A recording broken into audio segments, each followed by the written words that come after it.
Hello friends, welcome back to my channel. Easy Accounting Hub, make your study easy.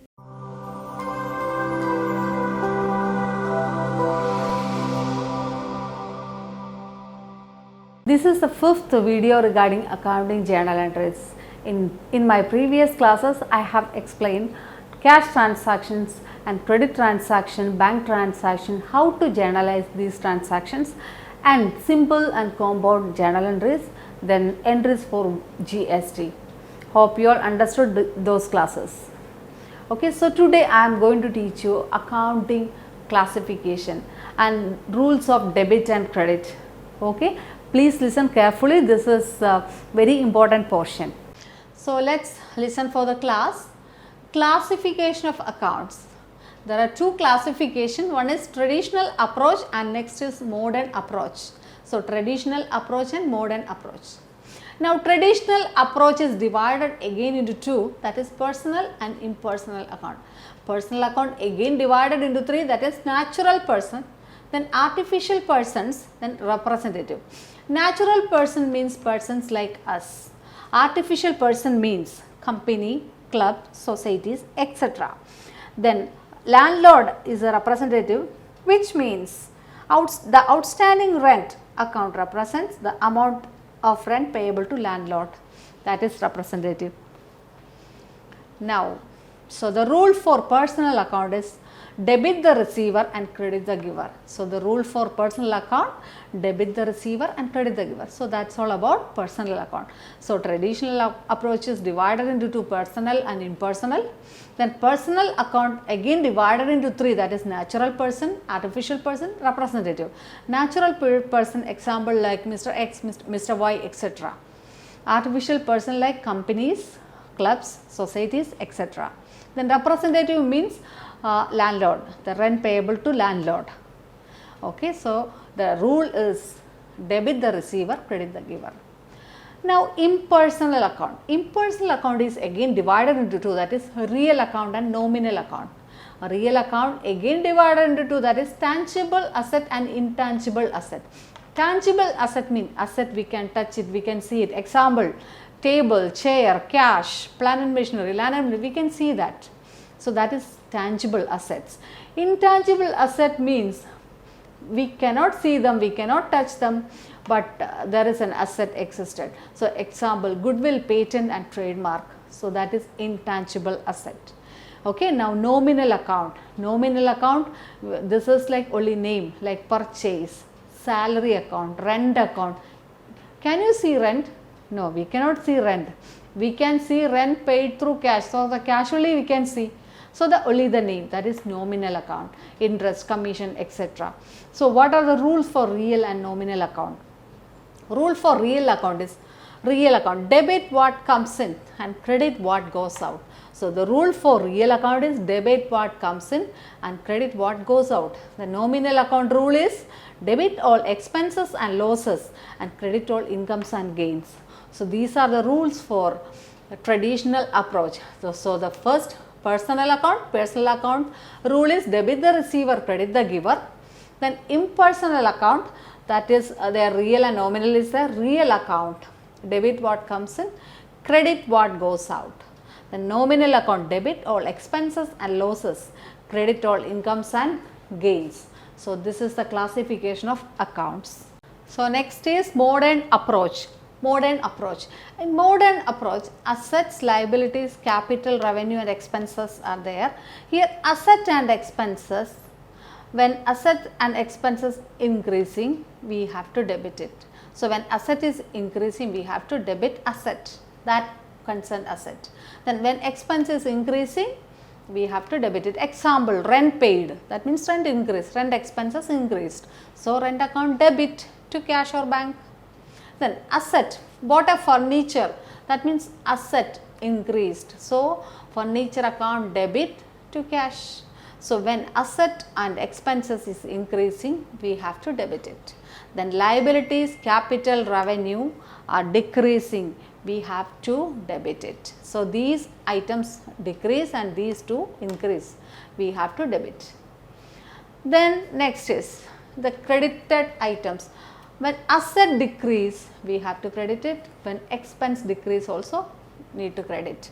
Then liabilities, capital and revenue, when it is increasing, we have to credit. Okay, so asset, liabilities, capital, revenue, expense. Here asset and expenses, when asset and expenses increasing, we have to debit it. When liabilities, capital and revenue decreasing, we have to debit. Then opposite is here, asset is decreasing, we have to credit. Then liabilities, capital, revenue, this item increasing, we have to credit. So this is the modern approach. So let's explain one question. So let's go for a question. Anu started business with cash rupees 1 lakh. So Anu introduced 1 lakh to the business. So the cash is increasing and the capital is a liability for the company, that also increasing because the company is liable to pay back the capital as on at the time of winding up of the company. So capital balance at the time of winding up of the company, the company will give to the partners. So it is a liability for us, capital is a liability. So cash is an asset and capital is a liability. When cash asset increases, we have to debit it. And capital is a liability. When liability increases, we have to credit it. So the entry will be cash account debit to capital account. So this is first entry, cash account debit to capital. Cash is increasing and the same time liability also increasing. So when liability is increasing, credit. When asset is increasing, debit. Okay, next one, deposited cash into bank. See, we have 1 lakh rupees in cash account. Now we deposited into bank 50,000, which means from cash it's going and from bank it's coming. So cash is going to bank. So bank is increasing, cash is reducing. So both are asset, cash and bank, both are asset. When cash is decreasing, we have to credit it. Bank is increasing, so we have to debit it. So the entry will be bank account debit to cash. Cash is decreasing, bank is increasing. Okay. The third one is purchased furniture for cash, rupees 4,000. Furniture is an asset for the company because these assets are purchasing for the purpose of long term use. So that they are called asset. Okay. So this asset, whenever asset is increasing, we have to debit it. And here cash is decreasing. So furniture is increasing, cash is decreasing. Both are asset. So furniture increasing, asset increasing, we have to debit it. Then cash is asset is decreasing, we have to credit it. So the entry will be furniture account debit to cash. Okay, so purchased furniture for cash. Furniture, the asset is coming inside the business and cash is reducing. So furniture account debit to cash. Then fourth one, salary paid. Salary paid 400. Salary is an expense. So expense increasing. When we are paying salary, salary expenses increasing. And salary paid through cash. So cash is reducing. So expense, when expense increasing, we have to debit it. When expense increasing, we have to debit it. And cash is an asset. When asset is reducing, we have to credit it. So the entry will be salary account debit to cash. Okay. So salary account debit to cash. So next is fifth one, sold goods to Sham on credit rupees 4,000. Sold goods to Sham on credit. So this is not a cash transaction. It is a credit transaction. So sold goods to Sham on credit. So Sham, we will receive from Sham in future. That's why it is an asset. Okay. Sales is a revenue. So when sales is increasing, we have to credit it. When Sham is receivable, that is asset. So when asset is increasing, we have to debit it. So Sham we have to debit and sales we need to credit. So Sham account debit to sales. So entry is Sham account debit to sales. Because Sham is going to pay to us in a future date only. They are not going to pay now. So it is a credit transaction. So Sham account debit to sales. Next, cash received from Shyam.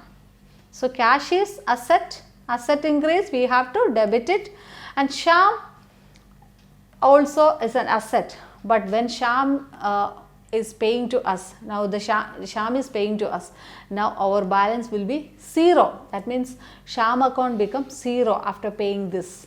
So the entry will be Shyam is reducing and cash is increasing. So cash account debit to Shyam. The entry is cash account debit to Shyam account. Seventh one, purchased goods for credit rupees 5,000 from Mr. Mohan. So we purchased goods for credit, means we are going to pay in a future date only. So that means credit transaction. So purchase account is increasing, purchase is an expense. So it's increasing, we have to debit it. Then Mohan account, we are liable to pay to Mohan in a future date. So it's a liability for us. So liability increasing, we have to, when liability is increasing, we have to credit it. Okay, so the entry will be purchase account debit to Mohan. Okay, understood now? So purchased goods for credit rupees 5,000 from Shyam, which means we are purchasing, purchases is an expense, when expense is increasing, need to debit it. Then Shyam account, Mohan account, Mohan, we are liable to pay to Mohan in a future date. That's why Mohan is a liability. So Mohan, liability is increasing, Mohan needed to credit. Then paid to Mohan by check. So we paid to Mohan, it was a liability, now we are going to pay, then that liability will become nil. So paid to Mohan by check means we paid through bank, which means our bank account is reducing. Bank account is our asset. Bank account is our asset. So bank account is decreasing and Mohan liability also same time decreasing.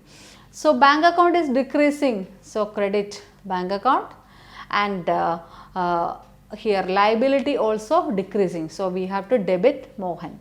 So Mohan account debit to bank. Okay, so these are the journal entries. So friends, that's all about this topic. Hope you all understood this video very well. I will come with a new topic in my next video, that is trade discount and cash discount.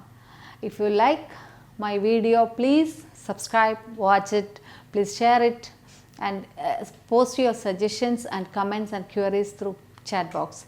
Thank you so much. Thank you for watching.